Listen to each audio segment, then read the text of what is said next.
एक समय की बात है। एक राज्य में एक राजा राज करता था। उसकी केवल एक आंख थी और एक पैर था। इन कमजोरियों के बाद भी वह एक कुशल, दयालु और बुद्धिमान शासक था। उसके शासन में प्रजा बहुत खुशहाल जीवन व्यतीत कर रही थी। एक दिन राजा अपने महल के गलियारे में टहल रहा था। तभी अचानक उसकी नज़र गलियारे के दीवारों पर लगे चित्रों पर पड़ी। वे चित्र उसके पूर्वजों के थे। उन चित्रों को देख राजा के मन में विचार आया कि भविष्य में जब उसके उत्तराधिकारी महल के उस गलियारों में से गुजरेंगे तो उन चित्रों को देख अपने पूर्वजों को स्मरण करेंगे। राजा का चित्र अब तक उस दीवार पर नहीं लगा था। अपनी शारीरिक अक्षमताओं के कारण वह नहीं जानता था कि उसका चित्र कैसा दिखेगा, लेकिन उस दिन उसने सोचा कि उसे भी अपना चित्र उस दीवार पर लगवाना चाहिए। अगले दिन उसने अपने राज्य के श्रेष्ठ चित्रकारों को दरबार में आमंत्रित किया। दरबार में उसने घोषणा की कि वह महल में लगवाने के लिए अपना सुंदर चित्र बनवाना चाहता है। जो उसका सुंदर चित्र बना सकता है वह चित्रकार आगे आए। चित्र जैसा बनेगा वैसा ही उस चित्रकार को इनाम दिया जाएगा।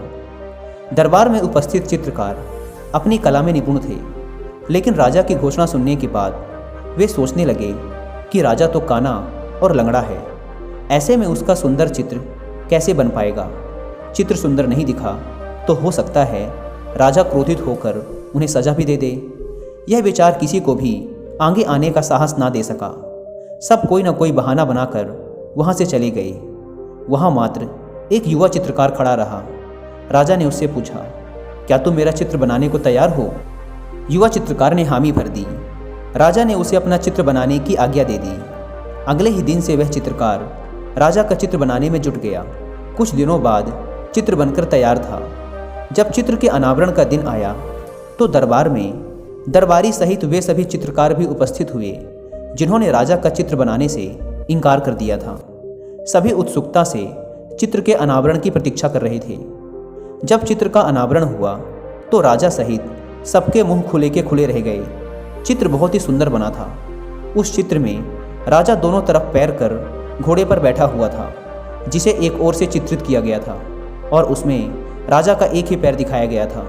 साथ ही राजा धनुष चढ़ाकर एक आंख बंद कर निशाना साध रहा था, जिससे उसके काने होने की कमजोरी भी छुप गई थी। यह चित्र देख राजा बहुत प्रसन्न हुआ। चित्रकार ने अपनी बुद्धिमत्ता से उसकी अक्षमताओं को छुपाकर एक बहुत सुंदर चित्र बनाया था। राजा ने उसे पुरस्कृत करने के साथ ही अपने दरबार का मुख्य चित्रकार भी बना दिया। तो दोस्तों, इस कहानी की सीख ये है कि अगर हमें जीवन में आगे बढ़ना है तो हमें हमेशा ही सकारात्मक सोच रखनी चाहिए। विषम परिस्थितियों में भी सकारात्मक दिशा में सोचने से किसी भी समस्या का समाधान आसानी से हो सकता है।